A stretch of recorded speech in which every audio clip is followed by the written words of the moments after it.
Welcome to Wickedly True, where facts get fierce.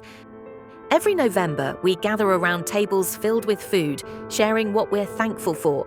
But behind the turkey and stuffing lies a story that's rarely told, a story of colonization, betrayal, and survival. This is the truth about Thanksgiving. We're taught that in 1621, pilgrims and Native Americans came together for a peaceful feast. The Wampanoag tribe helped the starving settlers survive their first winter. In return, the pilgrims invited them to a 3-day harvest celebration, but that's only part of the story. The Wampanoag had already been devastated by disease brought by earlier European explorers.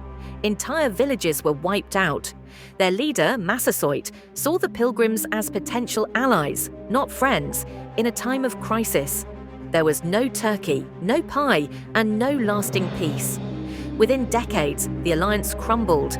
Colonists expanded aggressively, stealing land and resources. They violated treaties, enslaved native people, and committed acts of violence.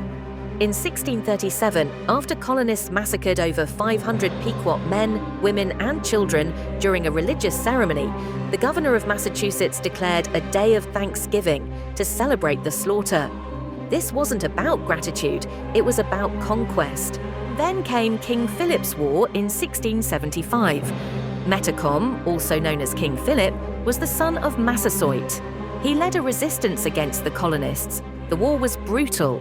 Thousands of native people were killed, and survivors were sold into slavery or forced into hiding. Thanksgiving celebrations were often held after victories over indigenous tribes, not in honor of peace. The modern Thanksgiving wasn't declared until 1863 during the Civil War. President Abraham Lincoln made it a national holiday to promote unity. But the romanticized story of pilgrims and Indians sharing a meal was pushed hard in schools and media. It became part of America's national identity, a way to erase the violence and justify westward expansion. This myth supported manifest destiny, the belief that white settlers were destined to take over the continent. Native voices were silenced, their suffering was ignored. The arrival of Europeans led to centuries of genocide, forced removals, and cultural erasure. Native children were taken from their families and placed in boarding schools where they were forbidden to speak their language or practice their traditions. Sacred lands were stolen, treaties were broken, entire tribes were wiped out or displaced. Thanksgiving became a symbol of this loss, a celebration built on the suffering of others. For many Native Americans, Thanksgiving is not a celebration, it's a national day of mourning. Since 1970, Indigenous activists have gathered at Plymouth Rock to honor their ancestors and protest the ongoing injustice. They speak out against the sanitized version of history taught in schools. But it's also a day of resilience, a reminder that Native cultures have survived despite centuries of oppression.